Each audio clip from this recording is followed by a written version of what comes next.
السلام علیکم ورحمۃ اللہ وبرکاتہ۔ وعلیکم السلام ورحمۃ اللہ وبرکاتہ۔ کیا حال ہے سب کا؟ نحمده ونصلی علی رسولہ الکریم، اما بعد فاعوذ باللہ من الشیطان الرجیم، بسم اللہ الرحمن الرحیم، رب اشرح لی صدری ویسر لی امری واحلل عقدۃ من لسانی یفقہوا قولی۔ Page number 367۔ سید رقیقہ بنت ابی سیفی رضی اللہ عنہا، ان کا نام رقیقہ بنت ابی سیفی بن ہاشم بن عبد مناف بن قصی بن کلاب تھا، اور آگے پھر وہی نبی صلی اللہ علیہ وسلم کا جو شجرہ نسب چلتا ہے۔ ان کی والدہ کا نام تماذر بنت کلدہ تھا، تا میم الف ضاد را تا، تمادر بن کلدہ تھا۔ یہ آپ کے والد کی چچا زاد تھی، یعنی حضرت عبداللہ جو تھے ان کی چچا کی بیٹی تھی۔ ان کا نکاح نوفل بن احیب سے ہوا۔ انہوں نے طویل عمر پائی ہے، یعنی آپ کے والد کی کزن ہے، آپ کے والد کے چچا کی بیٹی ہے، تو آپ کے والد تو بچپن میں فوت ہو گئے تھے۔ پھر آپ صلی اللہ علیہ وسلم 40 سال کے ہوئے تو آپ کو نبوت ملی، تو یہ نبوت کے وقت بہت بوڑھی ہو چکی تھی لیکن زندہ تھی۔ نہ صرف یہ کہ نبوت کے وقت، بعثت کے وقت، بلکہ اس کے بعد ہجرت کے وقت بھی یہ زندہ تھی، بلکہ قریش نے آپ صلی اللہ علیہ وسلم کے قتل کے جو منصوبے بنائے تھے ان کی خبر بھی انہوں نے ہی آ کر دی تھی۔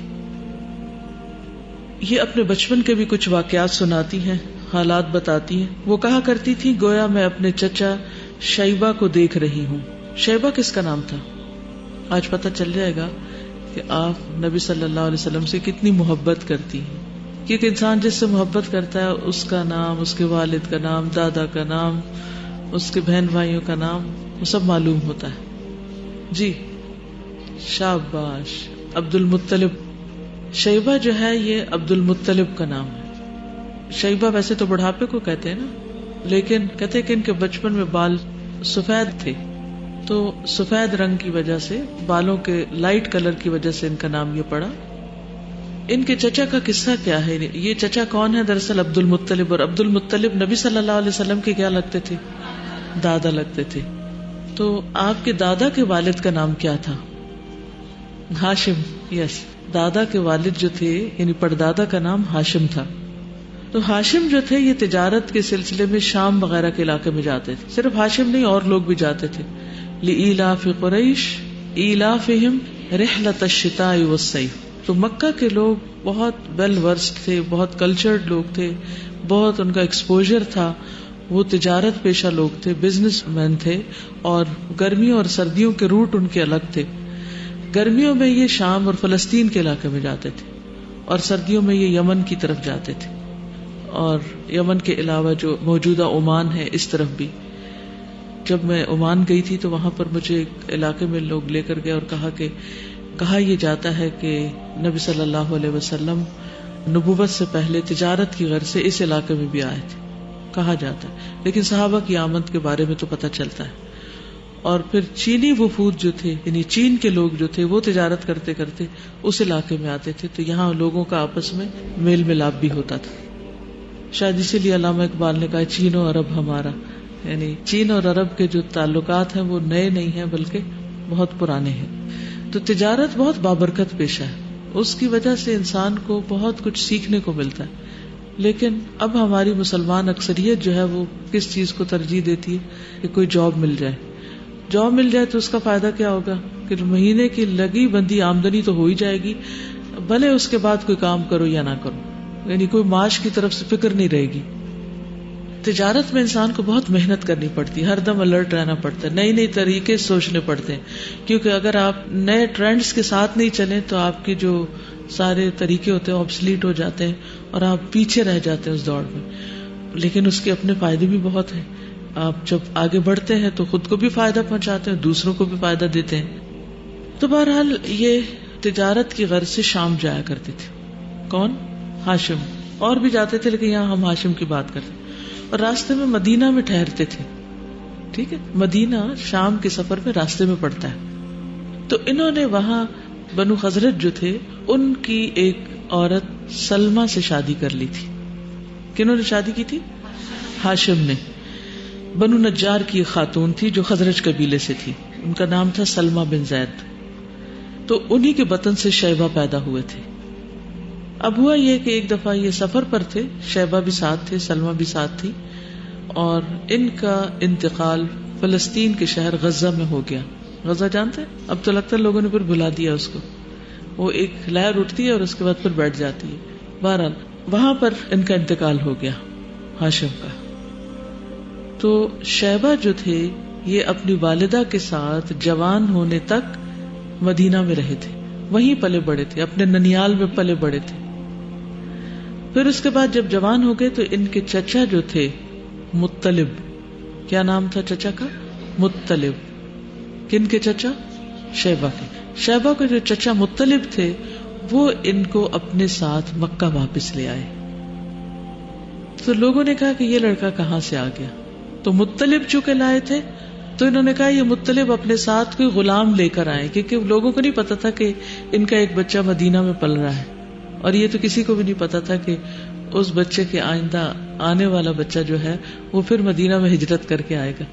تو بہرحال شیبہ جب آئے تو رقیقہ کہتی ہیں گویا میں اپنے چچا شیبہ کو آج بھی دیکھ رہی ہوں، جبکہ ان کو مطلب بن عبد مناف ہمارے پاس لے کر آئے تھے. اس وقت میں بچی سی تھی، سب سے پہلے میں ہی دوڑ کر ان کے پاس گئی تھی. سب سے پہلے میں ہی ان کے پاس دوڑ کر گئی اور چمٹ گئی، پھر میں نے ہی گھر میں آ کر خبر دی. عام طور پہ ایسا ہوتا ہے نا، جب کوئی مہمان آئے یا کچھ تو بچے بعض اوقات باہر کھیل رہے ہوتے ہیں اور وہ دیکھ لیتے ہیں اور گھر جا کے شور مچا دیتے ہیں فلاں آ گیا. تو بالکل یہ رقیقہ کے بارے میں آتا ہے کہ یہ وہاں پر سب سے پہلی تھی جو اپنے چچا شیبہ کو دیکھنے والی تھی اور ان کی خبر دینے والی تھی. تو چونکہ مطلب ان کو لائے تھے تو اسی لیے ان کا نام عبد المطلب پڑ گیا تھا. یہ کسی مطلب کی اولاد یا ان کے غلام نہیں تھے، لیکن ان کو لانے والے مطلب تھے، اس لیے ان سے ان کو نسبت دی گئی. ٹھیک. تو عبد المطلب کیا ہوئے ان کے تمادر کے؟ چچا، یعنی حضور صلی اللہ علیہ وسلم کے دادا رقیقہ کے چچا تھے. اور انہوں نے چونکہ لمبی عمر پائی اس لیے یہ نبی صلی اللہ علیہ وسلم کی بعثت کے بعد تک زندہ رہی اور مسلمان بھی ہوئی، صحابیت کا شرف نصیب ہوا. یاد رکھیے وقت بڑی ہی قیمتی چیز ہے، زندگی بہت قیمتی چیز ہے، اور آپ کو نہیں معلوم کہ کس وقت کس لمحے اگر آپ آگے بڑھ جائیں تو کہاں سے کہاں پہنچ جائیں. بعض اوقات ہم صرف ایک لمحے کی غفلت برتتے ہیں اور وہ ہمیں کہیں پیچھے لے جاتی. تو تقویٰ اس چیز کا نام ہے کہ انسان ہر لمحہ شعوری طور پر گزارے اور ہر اپرچونٹی سے فائدہ اٹھائے. ہمیں نہیں پتا کہ نیکی کمانے کا یہ آخری موقع ہو ہمارے پاس، یہ آخری وقت ہو، یہ آخری لمحہ ہو. اس لیے جو نیکی ہم کر سکیں اسے کر گزریں، کر چکے، اسے کل پہ نہیں ڈالیں، اچھا آئندہ کر لیں گے. اب دیکھیں کہ ان کے ہم عمر لوگوں میں سے کوئی بھی نہیں بچا، حتیٰ کہ عبد المطلب اور پھر ان کے بیٹے ابو طالب، ان میں سے کوئی بھی نہیں بچا. یعنی اتنا عرصہ جتنا عرصہ انہوں نے دیکھا. تو ایک طرح سے رشتے میں دادی بھی بنتی ہے نا یہ رسول اللہ صلی اللہ علیہ وسلم کی. نام رقیقہ تھا، والد کا نام ابو سیفی بن ہاشم ہے. عبد المطلب ان کا چچا تھا. سیدنا عباس اور ان کے تمام بھائی سیدہ رقیقہ کے چچا کے بیٹے تھے. عبد المطلب اپنے یتیم پوتے سیدنا محمد صلی اللہ علیہ وسلم کے ساتھ والہانہ پیار کرتے تھے. وہ انہیں کعبہ کے سائے میں بچھے ہوئے اپنے بستر پر بٹھا دیا کرتے تھے. رسول اللہ صلی اللہ علیہ وسلم کے تمام چچا اپنے والد کے احترام میں اس کے بستر پر نہیں بیٹھتے تھے. یہ بھی احترام کی ایک قسم ہے کہ کسی کی جگہ پر بغیر اجازت نہ بیٹھنا. جب وہ یہ ارادہ کرتے کہ سیدنا محمد صلی اللہ علیہ وسلم کو بستر سے اٹھا دیں تو ان کے والد عبد المطلب فرماتے میرے بیٹے کو بستر پر رہنے دو، یعنی میرے بیٹے محمد صلی اللہ علیہ وسلم کو بستر پر بیٹھا رہنے دو، میرا یہ بیٹا بڑی شان والا ہے. جب مکہ معظمہ میں سخت قحط پڑا تو عبد المطلب اپنی قوم کے لوگوں کو جبل ابو قبیس پر لے کر چڑھے. ان کے ساتھ ان کا پوتا بھی تھا، یعنی حضور صلی اللہ علیہ وسلم. اس نے ہاتھ اوپر اٹھا کر یہ دعا کی. یہ کس نے دعا کی تھی؟ عبد المطلب نے. الہی تو ضرورتوں کو پورا کرنے والا ہے، تو مصیبتوں کو ٹالنے والا ہے، تو سب کو کھلانے والا ہے، تو سب کا ذمہ دار ہے۔ یہ تیرے بندے اور بندیاں تیرے حرم کے صحن میں اپنی قحط سالی کا شکوہ کر رہے ہیں، اس قحط سالی میں ان کی بکریاں اور اونٹ ہلاک ہو گئے ہیں۔ الہی ہم پر موسلا دھار اور خوشگوار بارش نازل کر دے۔ تو اس سے کیا پتہ چلتا ہے کہ ان کا دین اصل میں اسلام ہی تھا، لیکن اس میں انہوں نے طرح طرح کی بدعات اور شرک ایجاد کر لیے تھے۔ آج ہم بھی اللہ کو مانتے ہیں، رسول اللہ صلی اللہ علیہ وسلم کو مانتے ہیں، لیکن اس کے ساتھ ساتھ ہم نے دین میں نئی چیزیں داخل کر لی ہیں، اور بعض اوقات یہ ڈائریکٹ اللہ تعالیٰ سے مانگتے اور کبھی بتوں کے واسطے سے مانگتے تھے۔ وہ کہتے تھے ہم ان کی عبادت نہیں کرتے، ان بتوں کی، ہم نے ان کو واسطہ بنایا ہوا ہے اللہ تک پہنچنے کا۔ ایگزیکٹلی یہی خیال ہمارے لوگوں کے اندر ہے کہ ہم نے بزرگوں کو واسطہ بنایا ہوا ہے اللہ تک پہنچنے کا، جبکہ نبی صلی اللہ علیہ وسلم نے ایسا کچھ بھی نہیں کیا۔ کہتے کہ تھوڑی ہی دیر بعد نہایت خوشگوار موسلادھار بارش ہونے لگی، جس سے مکہ معظمہ اور ارد گرد کا ماحول خوشگوار اور پربہار ہو گیا۔ قریش کے بوڑھے عبد المطلب سے کہنے لگے، ابو البطحاء مبارک ہو، یعنی مکہ جو ہے اس کو بطحاء بھی کہتے ہیں، اس علاقے کو، وادی ہے پہاڑوں کے بیچ کا حصہ، تو اے بطحاء کے رہنے والی، یہ مراد ہے، مبارک ہو، وادی بطحاء کے باشندوں میں تیری وجہ سے زندگی کی رونقیں لوٹ آئی ہیں، یعنی تم نے جا کر دعا کی ہے اس لیے اللہ تعالیٰ نے بارش برسا دی۔ رقاقہ بنت ابی سیفی نے عبد المطلب کی تعریف کرتے ہوئے یہ اشعار کہے اور اس خیر و برکت کا تذکرہ کیا جو اس کی وجہ سے لوگوں کو میسر آئی۔ بشیبۃ، اب یہ شیبہ کون ہے؟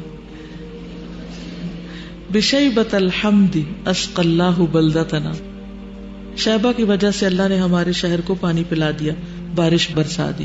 وقد فقدنا الحیاء والجلود المطر، اور ہم نے زندگی کھو دی اور بارش نے وہ زندگی لوٹا دی، یعنی بارش کے نہ ہونے کی وجہ سے ہماری زندگی ختم ہوتی چلی جا رہی تھی۔ فجاء بالماء جونی له سبیل سحا فعاشت به الانعام والشجر، یعنی پہاڑوں سے بھی پانی آنے لگا اور اس سے مختلف طرح کے جانور اور درخت جو تھے وہ زندہ ہو گئے۔ من من اللہ، اللہ کی طرف سے احسان کے طور پر، بالمیمون طائرہ وخیر من بشرت یوما بہ مفرہ، یعنی بہترین ہے وہ انسان جس کی وجہ سے اس بارش کی خبر دی گئی ہے۔ مبارک الامر، مبارک کام والا ہے۔ یستقی الغمام بہ، اس کے ذریعے پانی مانگا جاتا ہے۔ ما فی الانام لہ عدل ولا حذر، کہ دنیا میں اس جیسا، اس کی مثال کا کوئی انسان نہیں۔ تو بہرحال ان کی تعریف میں یہ اشعار کہیں جن کا کچھ مفہوم میں نے آپ کو بتا دیا، مکمل لفظی ترجمہ نہیں ہے۔ جب عبد المطلب کو محسوس ہوا کہ اب اس کے دنیا سے کوچ کرنے کا وقت قریب آ گیا ہے، تو اس نے اپنے بیٹے ابو طالب کو بلایا اور اسے بھائی کے بیٹے سیدنا محمد صلی اللہ علیہ وسلم کی نگہداشت کرنے کی وصیت کی۔ تو ابو طالب اور اس کی بیوی سیدہ فاطمہ بنت اسد نے سیدنا محمد صلی اللہ علیہ وسلم کی نگہداشت پر اپنی اولاد سے زیادہ توجہ دی، یعنی انہوں نے، اس گھرانے نے محمد صلی اللہ علیہ وسلم کو بہت عزت اور احترام کے ساتھ، محبت کے ساتھ پالا۔ اگر آپ کہیں بھی تاریخ میں رقیقہ کا نام پڑھیں تو یہ ساری مناسبت سمجھ آئے گی، کہیں اب سمجھ آئے گی کہ ہاں یہ کچھ جانا پہچانا سا نام ہے، ہیں تو کچھ حضور صلی اللہ علیہ وسلم کے رشتہ دار۔ ہم کتابیں پڑھتے ہیں، نام پڑھتے ہیں، لیکن بالکل ایک اجنبی کی حیثیت سے کہ پتہ نہیں کون ہے، کوئی تھے لوگ گزرے آئے تھے، بڑے اچھے لوگ تھے، وہ ایمان لائے تھے اور انہوں نے اچھے اچھے کام کیے تھے، اور ہم ان سب سے بڑی محبت کرتے ہیں۔ لیکن محبت اس بات کا تقاضا کرتی ہے کہ ہم ایک قدم اور آگے بڑھ کر مزید معلومات حاصل کریں، تاکہ وہ محبت دل کو لگے، زبان تک نہ رہے، یہ صرف حلق تک نہ رہے۔ ٹھیک ہے، چلیے اس سے کیا سیکھا آپ نے ابھی تک جو کچھ آپ نے پڑھا؟ استاذہ جب یہ پڑھا ہے کہ جب عبد المطلب کو محسوس ہوا کہ ان کی ڈیتھ ہونے والی ہے تو انہوں نے اپنے بیٹے کو بولا کہ ان کا خیال رکھنا ہے محمد صلی اللہ علیہ وسلم کا، تو انہوں نے ان کی بات کو اتنا سیریسلی لیا کہ اپنے بچوں سے زیادہ ان پہ توجہ دی۔ تو میں دیکھ رہی تھی والدین کے آرڈرز پہ کتنا زیادہ انہوں نے ان کو لیا اور کتنا ادب اور احترام تھا۔ اصل میں جاہلی معاشرے کے بارے میں جب ہم پڑھتے ہیں نا، قریش کے بارے میں، مکہ والوں کے بارے میں، تو ہمارے ذہن میں کیا تصویر آتی ہے؟ بدو، ان پڑھ اور جاہل اور کوئی مینرز نہیں اور اجڑ گنوار، یہ پکچر کھینچی گئی ہے، وہ ایسے تھے نہیں۔ اب یہاں پر آپ دیکھیے کہ وہ ان کے بستر پر بھی نہیں بیٹھتے، سارے بھائی اپنے باپ کے بستر پر نہیں بیٹھتے، جبکہ محمد صلی اللہ علیہ وسلم کو وہ اپنے ساتھ بٹھاتے تھے. یعنی اس سے آپ صلی اللہ علیہ وسلم کا جو مقام ہے ان کے دل میں یا جو محبت ہے وہ بھی پتہ چلتی ہے. اور پھر آپ دیکھیے کہ یہ جو رقیقہ شعر کہتی ہیں، رقیقہ نے عبد المطلب کی تعریف کرتے ہوئے یہ شعر کہے تھے. شعر کون کہہ سکتا ہے؟ اجڑ گنوار انسان. یس، شعر کہنے کے لیے انٹلیکچوئل لیول کا ہائی ہونا بہت ضروری ہے کہ آپ کے پاس ووکیبلری ہو، آپ کے پاس تھاٹس ہوں، آپ ان کو جمع کر سکیں، ان کو ایک ترتیب دے سکیں، ان کو ایک نظم میں لے آئیں، ان کو ایک ایسے انداز میں کہیں کہ وہ دل کو بھی چھو لے اور انسان کے اندر کے تاروں کو ہلا دے. یعنی بات وہی ہے لیکن شعر کی زبان میں کہہ گئی. تو اس سے ان کی ادبی صلاحیت کا بھی اندازہ ہوتا ہے کہ کس قسم کی خاتون تھی. ہماری خواتین میں سے کتنی خواتین شعر کہہ سکتی ہیں یا ادب سے ان کا کوئی واسطہ ذریعہ، ایون پڑھنے لکھنے سے. آج یاسمین بتا رہی تھی کہ ایبٹ آباد میں جہاں گئی کہ وہاں ایک خاتون 40 سال کے بعد انہوں نے قلم پکڑا اور کس طرح انہوں نے پڑھنا لکھنا شروع کیا. اور ان کی ٹیچر یہ بتا رہی تھی کہ ان کا فہم ان کی باقی کلاس فیلوز کی نسبت زیادہ ہے. ہم عام طور پر کسی کو بھی دیکھتے ہیں نا تو ایک بس بدگمانی سے کام کر لیتے، یہ تو ان پڑھ لوگ ہیں، ان کے پاس کوئی ڈگری نہیں، ان کو انگریزی نہیں بولنی آتی اس لیے ان کو کچھ بھی نہیں آتا. یہ ہمارا معیار ہے نا لوگوں کو پرکھنے کا. شاید ان کے اندر کوئی عقل اور ٹیلنٹ اور سمجھ نہیں. تو میرا ایک خواب تھا کہ ایسے لوگ جن کو زنگ لگ گئے ہیں ان کو ہلایا جائے اور ان کو چمکایا جائے کہ وہ صلاحیتیں جو چھپی ہوئی ہیں، وہ خواتین جو گھروں میں بیٹھی ہیں، وہ جو دنیا کے تفکرات میں پڑھ کے اپنی ساری صلاحیتیں کھوئے بیٹھی ہیں، ان کو زندہ کیا جائے کیونکہ علم زندگی بخشتا ہے. اور واقعی حیران کن تجربات ہیں پورے اس پچھلے 20 سال کے تجربے میں کہ کیسے کیسی ان پڑھ خواتین نے جب قرآن کا ترجمہ اور تفسیر پڑھنی شروع کی تو ان کے کیسے کیسے جوہر جاگ اٹھے، کیسے کیسے زندگی ملی ان کو، کس کس طرح کے غم بھول گئے انہیں. اور بعض اوقات پڑھے لکھے نوجوان لوگ وہ بات نہیں سمجھ پاتے جو ایک ان پڑھ خاتون قرآن کو سمجھ لیتی. قرآن تو ویسے خیر خود ہی ایک معجزہ ہے، لیکن آپ اپنے لیے زندگی بھر کے لیے ایک سبق یاد رکھیں، چاہے شادی ہو، بچے ہو، جابز ہو، کچھ ہو، پڑھنا لکھنا نہیں چھوڑیں. اسی میں آپ کی عزت ہے، اسی میں آپ کی گروتھ ہے، اسی میں آپ کی ترقی ہے، اسی سے آپ آگے بڑھتے رہیں گے. اور یہی اپنے وقت کا صحیح استعمال کرنا ہے. اچھی اچھی کتابوں کا پڑھنا، علم کی مجلسوں میں حاضر ہونا اور علم والوں کی مجلسوں میں بیٹھنا، کیونکہ ان مجلسوں میں بیٹھ کر بھی دماغ زیادہ بہتر کام کرنے لگتا ہے. اب یہاں پر آپ بھلا کیوں مارے بندے بیٹھے ہوئے ہیں کہ یہی میں آپ کو اگر گھر میں کہوں گی کہ پڑھ کر آ جائیں اور مجھے بتا دیں کیا لکھا ہوا، تو آدھے لوگوں کو تو لفظ بھی نہیں پڑھنے آئیں گے. لیکن جب ہم مل کے پڑھتے ہیں اور پڑھ کر اس کو سمجھنے کی کوشش کرتے ہیں، پھر ہمارے اندر کے خیالات، ہمارے اندر کا سویا ہوا ٹیلنٹ جاگنے لگتا ہے، ہوش میں آنے لگتا ہے. جیسے بارش پڑتی ہے نا تو زمین کے اندر سے خوشبو اٹھنے لگتی، ایسے ہی آپ کے اندر سے بھی پھر ایک حرارت پیدا ہوتی ہے اور بہترین چیزیں سامنے آتی ہیں. کل ہم لوگ کو ایبٹ آباد جانے کا اتفاق ہوا، اور ہوا یہ کہ دبئی میں ایک ماں بیٹی ہیں جو ہمارے الملا پلازا جو کلاس جہاں ہوتی ہے وہاں پہ پڑھتی ہیں ایوننگ کلاس میں. تو وہ خاتون کافی عمر کی ہیں اور وہ بیٹی کے ساتھ آتی رہیں، وہاں پڑھتی رہیں، اور پھر ان کا بڑا انٹرسٹ ہوا کہ آپ لوگ ہمارے علاقے ایبٹ آباد میں بھی ہم کچھ کر کے دیتے ہیں اور آپ لوگ کام شروع کروائیں. تو انہوں نے بلایا، ہم گئے. کل ان کے ساتھ ہم بیٹھے تھے اور کافی عمر کی خاتون ہے، میرے خیال ہے 70 کے قریب ہیں، اور کافی ان کے ٹانگوں پہ بھی سویلنگ، جسم پہ بھی. وہ بتا رہی تھی کہ سارے ٹیسٹ کروا کے CMS سے آ رہی تھی ایک دن پہلے، اور وہ بتاتی تھی کہ مجھے 40 سال ہو گئے تھے. ویسے ہی کم پڑھی لکھی خاتون تھی، بالکل گھریلو سے، اور کہتی ہے 40 سال کے بعد مجھے بڑا مشکل جب میں آئی قرآن پاک پڑھنے تو میں نے کہا مجھے تو قلم چلانا بھی بھول گیا اور اٹھانا بھی بھول گیا، اب میں کیسے پڑھوں گی. لیکن جب میں گئی اور میں نے پہلے پارے کا ٹیسٹ کسی نہ کسی طرح کیا تو میں پاس ہو گئی، پاسنگ پرسنٹیج ہو گئی. اور اب کہہ رہی تھی کہ میں 15ویں پارے کا ٹیسٹ دے کے آ رہی ہوں اور 90+ میرے مارکس ہیں، مور دین 90%. میں خیال ہے وہ کہتی 95% ہے. اور بس مجھے صرف یہ افسوس ہے کہ یہاں آنے سے ہماری کلاس چل رہی تھی نماز نبی کی، میری 5 کلاسیں مس ہو گئی. ورنہ 70+ خاتون کا بڑھاپا کیسے گزرتا ہے، اس کے دن رات کیسے گزرتے ہیں. وہ بچوں اور بچوں کے بچوں کے بچوں کی یادوں میں روتی رہتی ہیں اور کبھی کسی کا غم کھاتی، کبھی کسی کا غم کھاتی. ان کو اللہ نے یہ زیادہ زندگی اس لیے نہیں دی کہ وہ صرف اپنے اولاد کی محبت میں ہی روتی دھوتی دنیا سے چلی جائیں، یا اگر شوہر دنیا سے جا چکا تو اس کی یادوں میں کوئی نہیں. یہ زندگی ان کاموں کے لیے نہیں ہے. ٹھیک ہے یہ رشتے اللہ نے بنایا اور ہمارے اندر جذبات ہیں، ہمیں ان چیزوں سے محبت ہے، لیکن یہ محبت ہمیں بیکار نہ کر دے. محبت تو ایسا خوبصورت جذبہ ہے کہ انسان کو زیادہ کام کرنے کے قابل بناتا ہے، نہ کہ بیکار کرے. تو آپ سب بھی اپنے آئندہ زندگی کے لیے اللہ آپ کو لمبی عمر دے، لیکن اس کے لیے سوچ لیجئے کہ مسلمان کبھی ریٹائر نہیں ہوتا، مومن کبھی ریٹائر نہیں ہوتا کہ اب میں ریٹائر ہو گیا اور اب میری ریٹائرمنٹ کی ایج ہے اور اب تو میں بیمار ہو گیا اور اب میں تو بیکار ہو گیا ہوں تو کچھ میں کر نہیں سکتا. نہیں، آپ کو بہت کچھ کرنا ہے، ساری زندگی کرنا ہے، آخری لمحے تک کرنا ہے. جس کی زندگی علم حاصل کرتے سیکھتے سکھاتے گزری وہ اللہ کی راہ میں، اور اگر اس کو اسی راستے پر موت آ گئی تو اللہ کے راستے میں موت آئی. تو اس چیز کو نہیں چھوڑنا کبھی بھی. اور اکیلا انسان گھبرا کے چھوڑ بیٹھتا ہے، اس کو پھر کمپنی اور مجلس کی ضرورت ہوتی. جہاں کہیں آپ کسی گلی میں، محلے میں، جھونپڑی میں رہتے ہیں، کسی محل میں رہتے ہیں، پاکستان میں رہتے ہیں یا پیرس میں رہتے ہیں، کہیں بھی رہتے ہیں، ہر طرف آپ کے انسان ہیں. انسانوں کی خدمت کے جذبے سے ان کو بلائیں اور ان کو کچھ سکھائیں، پھر آپ دیکھیں کہ کیسی کیسی خوشیاں آپ کو ملتی ہیں. میرے بھی اسی طرح کا ایک ایکسپیرینس شیئر کرنا تھا کہ لاسٹ ایئر میری کزن بتا رہی تھی کہ اسلامک یونیورسٹی میں نا یونین وومن کانفرنس ہوئی. انہوں نے کہا کہ یونین وومن کانفرنس جو تھی اس کی فاؤنڈر سے ملنے کا اتفاق ہوا. ان کی ایج 95 تھی، 95، اور وہ اب تک کام کری تھی. تو انہوں نے سوچا کہ شاید ان کے بچے نہیں ہیں، شاید اس وجہ سے کام کری ہیں. تو انہوں نے جب پوچھا تو انہوں نے کہا کہ میرے مرے ہوئے اور زندہ بچے ملا کے 21 بچے ہیں.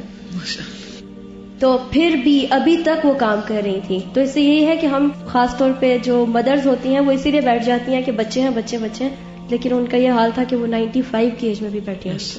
تو آپ میں سے اگر کسی کو اللہ اتنی عمر دے تو پھر آپ دیکھیں وہ صرف اپنے لیے نہیں دوسروں کے لیے کام کر رہی ہیں، دوسروں کے لیے. یہ بہت بڑی بات ہوتی ہے کہ انسان کسی اور کو بھی سکھائے. السلام علیکم. وعلیکم السلام. یہاں پر بھی ان کی تہذیب کے حساب سے بھی پتا چلتا ہے کہ جس طرح سے شیبہ جو ہے وہ باہر سے آئے تھے، اور دوسرا مطلب ایک ایسے بچے تھے کہ جن کے بارے میں یہ لوگ جانتے بھی نہیں تھے. تو اکثر تو ایسے ہوتا ہے کہ جو باہر سے بچے آتے ہیں ان کو کوئی عزت نہیں دی جاتی اور کسی بھی طرح سے ان کا کوئی مقام نہیں ہوتا. لیکن انہوں نے کتنے اچھے طریقے سے ان کو رکھا اور پھر وہ پلے بڑھے کہ عبد المطلب کا ایک نام تھا وہاں پر، قریش کے سردار تھے. یہ بہت اچھی بات انہوں نے کی کہ بعض اوقات ایسا ہوتا ہے نا کہ ہمارے کزنز یا ہمارے ایسے رشتے دار جو دوسرے شہر میں رہتے ہیں، بہت دن کے بعد آتے ہیں یا دوسرے ملک میں رہتے ہیں، جب وہ آتے ہیں تو ان کے ساتھ ایک اجنبیت کا سا مظاہرہ کیا جاتا ہے. وہ ہمیں اجنبی سمجھتے ہیں، ہم ان کو اجنبی سمجھتے ہیں. یہ بھی نہیں ہونا چاہیے. یعنی کہ کس طرح وہ کہتی ہے کہ میں اپنے چچا کو دیکھتی گئی اور میں جا کر چمٹ گئی ان سے، کیونکہ وہ عبد المطلب کے ساتھ تھی. السلام علیکم استاذہ. میں اپنی دادی کے بارے میں بتانا چاہتی تھی کہ ابھی ان کی ایج 80 کے قریب ہے، لیکن انہوں نے 60 میں شروع کیا تھا. وہ بالکل بھی نہیں پڑھی ہوئی تھی، یعنی کہ اسکول جانا بالکل، یعنی ان کو کچھ بھی نہیں آتا تھا، لیکن انہیں قرآن پڑھنے کا اتنا شوق تھا. پھر انہوں نے قرآن کو سیکھا، اور قرآن سیکھنے کے ساتھ ساتھ جب ان کو عربک ٹیکسٹ نہیں آتا تھا وہ سیکھا. اس کے بعد انہوں نے یہ کہ میں ترجمہ بھی، مجھے یہ کیا لکھا ہے میں سمجھوں، اور پھر انہوں نے ترجمہ بھی آہستہ آہستہ ان کو جب ہم جائیں یا کوئی بھی تو لے کے بیٹھ جاتی تھی، مجھے یہ بھی پڑھاؤ یہ بھی پڑھاؤ. پھر وہ پہلے سارا عربک، پھر ساتھ ساتھ ترجمہ، پھر وہ کرنے لگی. تو اب ماشاءاللہ وہ دیکھ کے سب پڑھ لیتی ہیں، ترجمہ بھی پڑھ لیتی ہیں، عربک بھی پڑھ لیتی ہیں، اور اب بلکہ یہ کہ وہ رائٹنگ بھی سیکھنے شروع ہو گئی ہیں. بلکہ اس دن کہتی ہیں کہ مجھے وہ ڈاٹڈ لائن والی کاپی لا کے دو، میں لکھوں گی. اور پھر کل مجھ سے پہلے اردو میں نام لکھوایا، پھر کہتی ہیں انگلش میں بھی مجھے سکھاؤ کہ کیسے لکھنا. ماشاءاللہ ہمارا تو دین ہی ہمیں یہ سکھاتا ہے کہ پنگھوڑے سے قبر تک، کریڈل سے گریو تک علم حاصل کرو. ایسا شخص کبھی بوڑھا بھی نہیں ہوتا. وہ جسم اس کا بوڑھا لگتا ہے لیکن وہ اندر سے بوڑھا نہیں ہوتا، کیونکہ وہ کام کر رہا ہوتا ہے، گرو کر رہا ہوتا ہے. اور مومن تو ایور گرین ایور گروئنگ درخت ہوتا ہے. ان کا قبول اسلام اور نبی صلی اللہ علیہ وسلم کے ساتھ ان کی عقیدت. جب سیدنا محمد صلی اللہ علیہ وسلم منصب رسالت پر فائز ہوئے تو فاطمہ بنت اسد اور ان کے تمام بیٹوں نے اسلام قبول کر لیا، اور ان کے ساتھ ہی رقیقہ بنت ابی سیفی نے بھی اسلام قبول کرنے کی سعادت حاصل کر لی. اس نے اپنے بیٹے مخرمہ بن نوفل پر بہت دباؤ ڈالا، مگر اس نے اسلام قبول نہیں کیا اور اس نے اپنی ذات کو خیر و بھلائی سے دور کر لیا. جب قریش اکٹھے ہوئے اور انہوں نے پختہ ارادہ کر لیا کہ تمام قبائل میں سے ایک ایک نوجوان کو منتخب کیا جائے اور یہ سب یکبارگی اپنی تلواروں سے سیدنا محمد صلی اللہ علیہ وسلم پر حملہ آور ہوں تاکہ ان کا خون تمام قبائل پر پڑے، تو سیدہ رقیقہ کو قریش کی منصوبہ بندی کا پتہ چل گیا. وہ رسول اللہ صلی اللہ علیہ وسلم کی خدمت میں حاضر ہوئی اور عرض کیا، اللہ کے رسول، گزشتہ رات قریش نے اجتماعی طور پر آپ کو قتل کرنے کا منصوبہ بنایا ہے۔ نبی کریم صلی اللہ علیہ وسلم نے سیدنا علی بن ابی طالب کو حکم دیا کہ وہ آپ کے بستر پر سو جائیں اور خود اپنے ساتھی ابو بکر صدیق رضی اللہ تعالیٰ عنہ کو اپنے ہمراہ لے کر مدینہ منورہ کی طرف ہجرت کر گئے۔ سیدہ رقیقہ کو نبی کریم صلی اللہ علیہ وسلم کے دشمنوں کی طرف سے آپ کی جان کا خطرہ محسوس ہوا اور انہوں نے آپ کو سازش سے آگاہ کیا۔ یہ طرز عمل سیدہ رقیقہ کے صدق ایمان اور حسن اسلام کی دلیل ہے۔ اس سے معلوم ہوتا ہے کہ انہوں نے اسلام قبول کرنے کے بعد اسلام کے ساتھ وفاداری کا ثبوت بھی دیا۔ جب رسول اللہ صلی اللہ علیہ وسلم فتح مکہ کے دن لشکر اسلام کی قیادت کرتے ہوئے مکہ معظمہ میں داخل ہوئے تو رقیقہ بنت ابی سیفی کا بیٹا مخرمہ بن نوفل رسول اللہ صلی اللہ علیہ وسلم کی خدمت میں حاضر ہوا اور اسلام قبول کرنے کا اعلان کر دیا، جس سے سیدہ رقیقہ کی آنکھیں ٹھنڈی اور دل مسرور ہو گیا، کیونکہ اس کے بیٹے نے اس کے دل کی آرزو پوری کر دی تھی اور اس نے اسلام قبول کرنے کی سعادت حاصل کر لی تھی۔ پھر دونوں ماں بیٹے نے اسلام کے ساتھ زندگی بھر وفاداری کی۔ اللہ تعالیٰ ان دونوں پر اپنی رحمت کی برکھا برسائے۔ تو یہ مختصر سے حالات ان کے ملتے ہیں، لیکن ان کی آئندہ اولادوں اور نسلوں کے بارے میں کچھ باتیں ملتی ہیں کہ وہ کہاں کہاں تک پہنچے، تھوڑا سا ذکر اس کا کروں گی۔ السلام علیکم۔ وعلیکم السلام۔ ہماری کلاس میں بھی ایک ضعیف خاتون ہے، وہ پڑھتی ہیں ماشاءاللہ، اتنی ماشاءاللہ میں ان کو دیکھ کر خوش ہوتی ہوں۔ دوسرے دن مجھے پتا چلا کہ وہ ماشاءاللہ آپ کی والدہ ہیں۔ میری خوشی کی انتہا نہیں رہی اور پورے رستے بس میں ایک ہی بات سوچتی جا رہی تھی کہ کیا بیٹی ہیں، کیا والدہ ہیں۔ اور گھر جا کے میں نے امی کو بلایا، میں نے ان کو میں نے کہا امی وہ کل میں جن کی بات کر رہی تھی پتہ ہے آپ کو وہ کون ہے؟ پھر امی کہتی کون ہے؟ میں نے کہا وہ ہماری جو میم ہے ان کی والدہ ہیں۔ اور میں امی حیران ہوں اس بات پر کہ ہم سب سن رہے ہوتے ہیں، ہمیں اتنا اچھا لگ رہا تھا آپ کی آواز سن کے، تفسیر جب ہم سن رہے ہوتے ہیں، لیکن میں اس بات پہ رشک کر رہی تھی کہ وہ کیا والدہ ہیں، ان کی کیا شان ہے کہ وہ اپنی بیٹی کی آواز سن رہی ہیں اور وہ پارا انہوں نے ہاتھ میں پکڑا ہوا ہوتا ہے۔ مطلب ایکسپلین نہیں کر سکتی، مجھے بہت خوشی ہوتی ہے اس بات سے کہ اتنی ماشاءاللہ ہمت ہے۔ اور پتہ ہے وہ ہر سال داخلہ لیتی ہیں، ان کا کورس ان اینڈنگ ہے۔ جو کھجور کا درخت ہوتا ہے، تو اس میں انہوں نے بتایا تھا کہ اس کی ایج اتنی زیادہ ہوتی ہے، کبھی کبھی 3 سال ہو جاتے ہیں، کبھی 4 سال تک رہتا ہے۔ اور سب سے انٹرسٹنگ بات یہ تھی کہ اس کے 300-400 سال، 3 سال نہیں، 300-400 سال، اور پھر اس کے پتے بھی نہیں گرتے ہیں اور وہ ہر سال پھل دیتا ہے۔ اور اس کی جو جیسے قرآن میں آتا ہے کہ جو پتے پرانے ہوتے ہیں وہ نیچے تھوڑے سے مڑ جاتے ہیں، کل ارجون القدیم جس کا قرآن میں ذکر آتا ہے، لیکن اوپر سے کبھی نہیں لگے گا کہ اس درخت پہ خزاں آ گئی، ہمیشہ ہی گرین رہتا ہے۔ ان کے بیٹے کا نام مخرمہ تھا اور مخرمہ کے بیٹے کا نام مسور تھا، نئے نام ہے یہ مسور، اور والد کا نام مخرمہ، اور مخرمہ بیٹے تھے رقیقہ کے۔ تو مسور بن مخرمہ کہتے ہیں کہ رسول اللہ صلی اللہ علیہ وسلم نے چند قبائیں تقسیم کی، یعنی کچھ چیزیں آپ کے پاس آئیں جو آپ نے ڈسٹریبیوٹ کی، اور مخرمہ کو اس میں سے ایک بھی نہیں دی۔ تو مخرمہ نے کہا بیٹے ہمارے ساتھ رسول اللہ صلی اللہ علیہ وسلم کے پاس چلو۔ میں ان کے ساتھ چل، پھر انہوں نے کہا کہ اندر آ جاؤ اور رسول اللہ صلی اللہ علیہ وسلم کو بلا کر لاؤ۔ چنانچہ میں اندر گیا اور آپ کو بلا لایا۔ آپ نکلے، اس وقت آپ کے پاس انہی قباؤں میں سے ایک قبا تھی۔ آپ نے فرمایا میں نے یہ تمہارے لیے چھپا کر رکھی تھی۔ مخرمہ نے قبا کی طرف دیکھا اور فرمایا مخرمہ خوش ہو گیا ہے، یہ لک ہیپی۔ تو اس سے آپ اندازہ لگا سکتے ہیں کہ نبی صلی اللہ علیہ وسلم کا اپنے ساتھیوں کے ساتھ کیسا تعلق تھا، ان کا کتنا خیال رکھتے تھے ان کے لیے، یعنی کہ جیسے چیز سنبھال کے رکھتے ہیں اور پھر اس کو دیتے ہیں اور پھر اس خوشی کو دیکھتے ہیں اور پھر اس خوشی کا اظہار کرتے ہیں۔ اس سارے سے پتہ چلتا ہے کہ نبی صلی اللہ علیہ وسلم انسانی جذبات کی بہترین طریقے سے عکاسی کرنے والے۔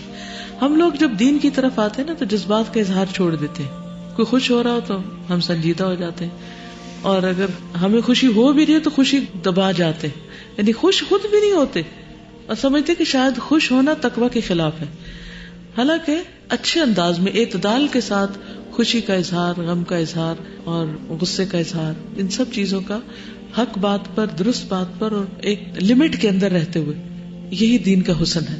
جب وہ لمٹ سے کم ہوگا تو بھی بدنما ہو جائے گا، اور جب لمٹ سے زیادہ ایکسیڈ کر جائے گا پھر بھی بدنما ہو جائے گا۔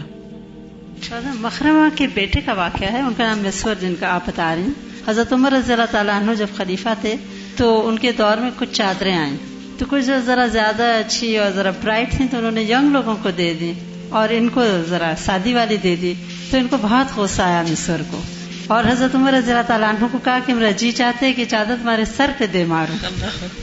تو عمر رضی اللہ تعالیٰ عنہ نے اپنا سر آگے کر دیا، لیکن کہا کہ سر تو حاضر ہے، لیکن چاہیے کہ ایک بوڑھا دوسرے بوڑھے کی تعظیم میں اسے معاف کر دے. یعنی کتنے بڑے بڑے مسائل اور غصے کو کتنے چند لفظوں میں سالو کرنا آتا ہے نا. ہم غصہ ہو جائے تو ہمیں یہ سمجھ نہیں آتی کہ اس کو دور کیسے کریں. ہمارے غصے گرج بن جاتے ہیں، ہم بہت چیزوں کو پرسنل لے لیتے ہیں. یہ بہت بڑی غلطی ہوتی ہے کہ ایک اصولی بات ہوئی یا کوئی مسئلہ ہوا تو اس کو پھر اپنی ذات کا مسئلہ بنا لیا، انا کا مسئلہ بنا لیا. تو حضرت عمر کیا کم غصے والے تھے، لیکن انہوں نے کس طرح جہاں عاجزی کا مظاہرہ کرنا ہوتا تو فوراً جھک جایا کرتے تھے، اور کس طرح اس بات کو ٹلا بھی دیا کہ ٹھیک ہے یعنی تم مارنے کا حق رکھتے ہو لیکن رحم بھی چاہیے. جی ہاں، عام طور پہ ہم کہتے ہیں کہ بوڑھے لوگوں نے کیا کرنا ہے، لہٰذا ان کو کچھ بھی دے دو، تو یہ بھی نہیں کرنا چاہیے. امیمہ بنت رقیقہ، رقیقہ کی بیٹی کا نام امیمہ تھا. انہوں نے نبی صلی اللہ علیہ وسلم سے بیعت کی تھی.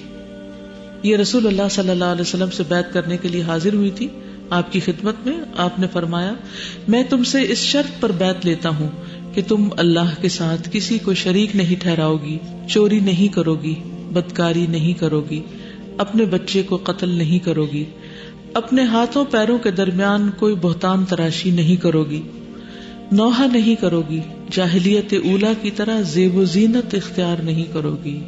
یعنی پہلے عورتیں دور جاہلیت میں جیسے قرآن مجید میں آتا ہے وَلَا تَبَرَّجْنَ تَبَرُّجَ الْجَاهِلِيَّةِ الْأُولَى، تو نبی صلی اللہ علیہ وسلم حجاب کی پابندی پر بھی بیعت لیا کرتے تھے. یعنی جہاں چوری، بدکاری اور باقی چیزیں غلط ہیں وہاں دور جاہلیت کسی سج دج دکھانا، میک اپ کر کے باہر آنا، اپنے زیورات کی نمائش کرنا، اپنے سینے کی نمائش کرنا، جسم کی نمائش کرنا، یہ بھی ناپسندیدہ ہے.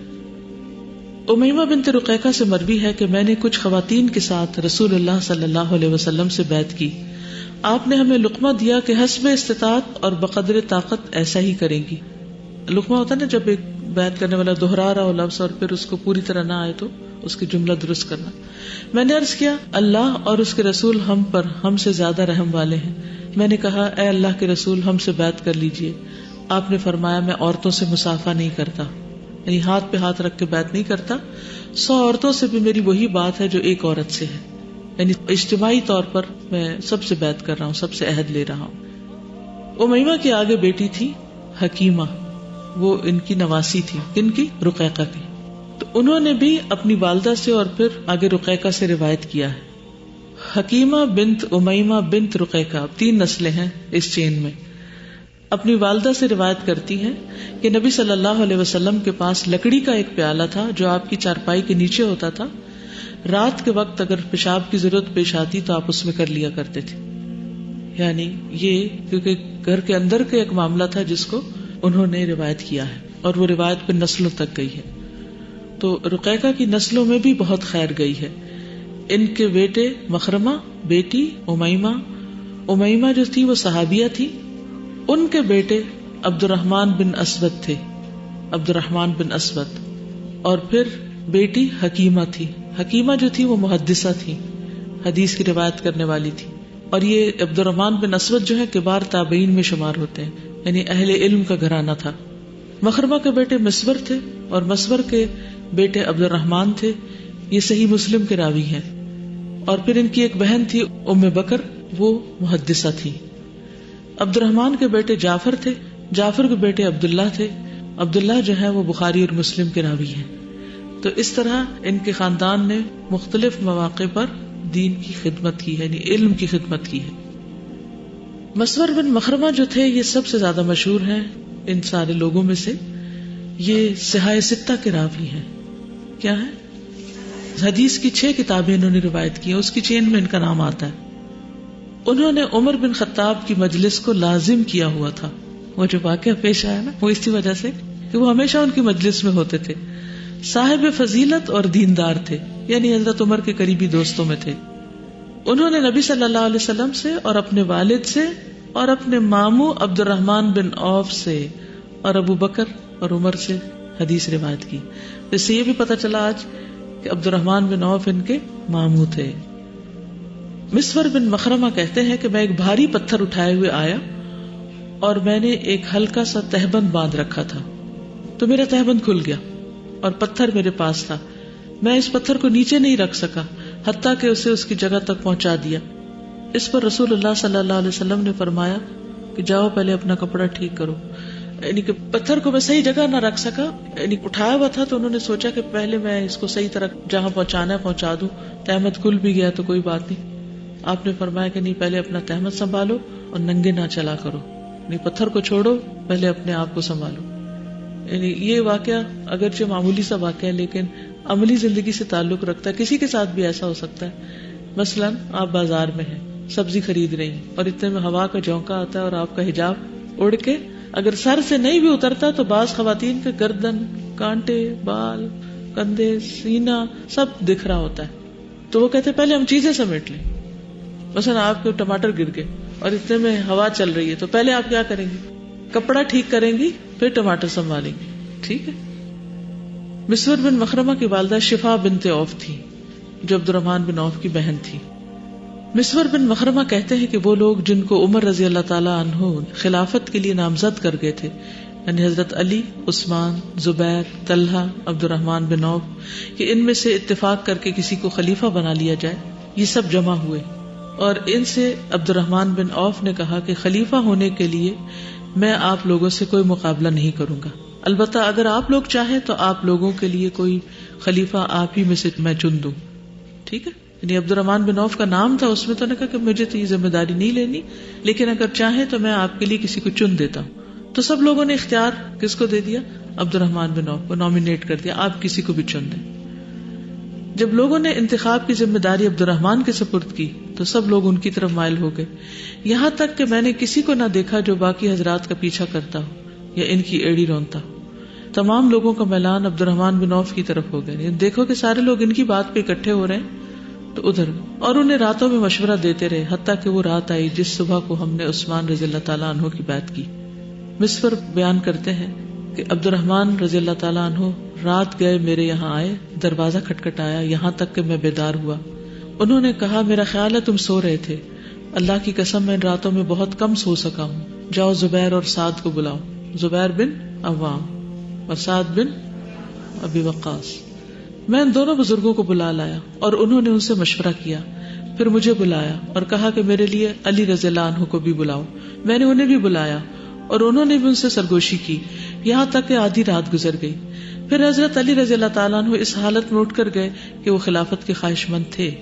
عبد الرحمن کے دل میں بھی ان کی طرف سے یہی ڈر تھا. پھر انہوں نے کہا کہ میرے لیے عثمان رضی اللہ عنہ کو بھی بلاؤ. میں نے انہیں بھی بلایا، انہوں نے بھی ان سے سرگوشی کی. آخر صبح کے مؤذن نے ان کے درمیان جدائی کی. جب لوگوں نے صبح کی نماز پڑھ لی تو یہ سب لوگ منبر کے پاس جمع ہوئے تو انہوں نے موجود مہاجرین، انصار اور لشکروں کے قائدین کو بلایا. ان سب نے اس سال عمر رضی اللہ تعالیٰ عنہ کے ساتھ حج کیا تھا.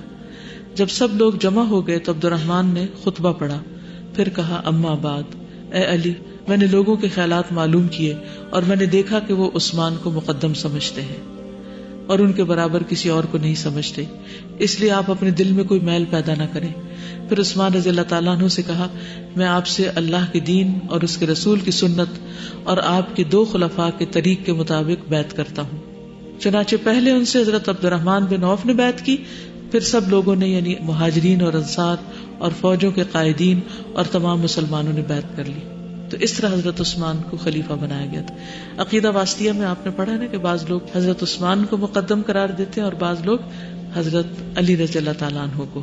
ٹھیک ہے. لیکن حضرت عبد الرحمن بن عوف نے ان ساری راتوں میں، دنوں میں مختلف لوگوں سے مشورہ کیا اور پھر آخری فیصلہ کہاں پر ہوا؟ مسور کے گھر میں. ٹھیک ہے. ان کے گھر میں ہوا اور ایک ایک کو آپ نے بلایا، ایک ایک سے رائے لی اور وہ سب کی رائے اکٹھی کر رہے تھے. اس سے ہمیں ایک بہت اہم اصول پتہ چلتا ہے کہ فیصلے کیسے کرتے ہیں. یعنی جب آپ کو فیصلہ کرنا ہو تو مختلف لوگوں سے آپ پوچھتے ہیں کہ آپ کے خیال میں یہ کام کیسے ہو، یہ کام کیسے ہو، یہ کام کیسے ہو. پھر ساری رائے کو عمومی طور پر جمع کر کے پھر اس کے مطابق، اور خصوصاً جو بہت اہم فیصلے ہوں، عام فیصلے تو انسان کھڑے کھڑے بھی کر سکتا ہے. خلافت کا فیصلہ بہت بڑا فیصلہ تھا. اگر اس میں ذرا سی بھی اونچ نیچ ہوتی تو مسلمانوں کے درمیان بہت بڑی پھوٹ پڑ جاتی.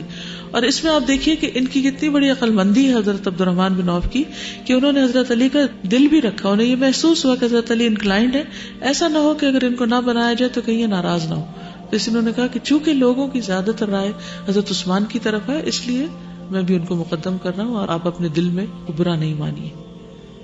پھر اسی طرح ان کے بارے میں ایک اور بات بھی ہے. عبداللہ بن حنین کہتے ہیں کہ ایک مرتبہ میں مقام ابوا میں ابن عباس, ابوا کون سی جگہ, آپ صلی اللہ علیہ وسلم کی والدہ کا انتقال ہوا تھا. تو عبداللہ بن حنین کہتے ہیں کہ ایک مرتبہ میں مقام ابوا میں ابن عباس اور مسور رضی اللہ عنہما کے ساتھ تھا. ہم لوگ باتیں کر رہے تھے کہ محرم کے سر دھونے کا ذکر آ گیا.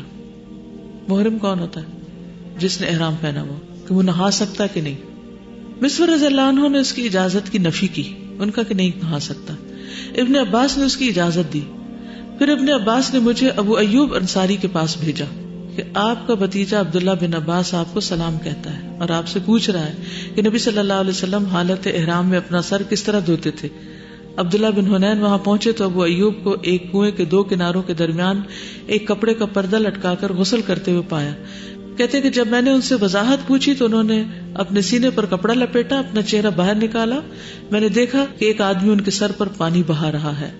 ابو ایوب انصاری نے اپنے ہاتھوں سے اپنے پورے سر کی طرف اشارہ کیا اور آگے پیچھے ہاتھوں کو پھیرا, یعنی اچھی طرح مل کے بھی سر دھو سکتے ہیں. یہ معلوم ہونے پر مسور رضی اللہ عنہ نے ابن عباس سے فرمایا, آئندہ میں آپ سے کبھی اختلاف نہیں کروں گا. اچھا, یہاں کتنی عقل مندی کی بات ہے کہ وہ دونوں آپس میں جھگڑنے اور بحث اور جرا کرنے نہیں بیٹھ گئے, بلکہ انہوں نے کیا کہا, کسی اور سے پوچھتے ہیں, اور وہاں سے پوچھوا کر فیصلہ کر لیا. پھر ان کے نواسے ہیں عبد الرحمن بن اسود بن عبد یغوث, اور یہ ابو داؤد, بخاری, ابن ماجہ کے راوی ہیں. اور ان کی والدہ اور نانی جو ہیں ان کے بارے میں بھی پیچھے آپ نے پڑھا. پھر ان کے پوتے اور نواسے کا بھی کچھ واقعات ہیں. ایک حدیث آپ نے سنی ہوگی ام بکر بنت المسور کی, کہ عبد الرحمن بن عوف نے ایک زمین عثمان بن عفان کے ہاتھ 40,000 دینار میں فروخت کی اور اس کو بنو زہرہ کے فقراء اور مہاجرین اور امہات المومنین میں تقسیم کیا. مسور کہتے ہیں کہ میں حضرت عائشہ کے پاس ان کا حصہ لے کر گیا. انہوں نے پوچھا کس نے بھیجا ہے؟ میں نے عرض کیا عبد الرحمن بن عوف نے. فرمایا میں نے نبی صلی اللہ علیہ وسلم کو فرماتے ہوئے سنا ہے کہ میرے بعد تم پر مہربانی کرنے والے وہی لوگ ہوں گے جو صابرین ہیں. اللہ عبد الرحمن بن عوف کو جنت کے شیریں چشمے سے پانی پلائے. یعنی یہ انہوں نے دعا دی. تو اب یہ حدیث آپ کہیں پڑھیں گی ام بکر بنت المسور تو آپ کو فوراً یاد آ جانا چاہیے کہ یہ کون ہے. بہرحال اللہ تعالی ہمیں ان نمونوں پر عمل کرنے کی توفیق عطا فرمائے. جزاکم اللہ خیرا. سبحانک اللہم و بحمدک, اشہد ان لا الہ الا انت, استغفرک و اتوب الیک. السلام علیکم و رحمۃ اللہ وبرکاتہ.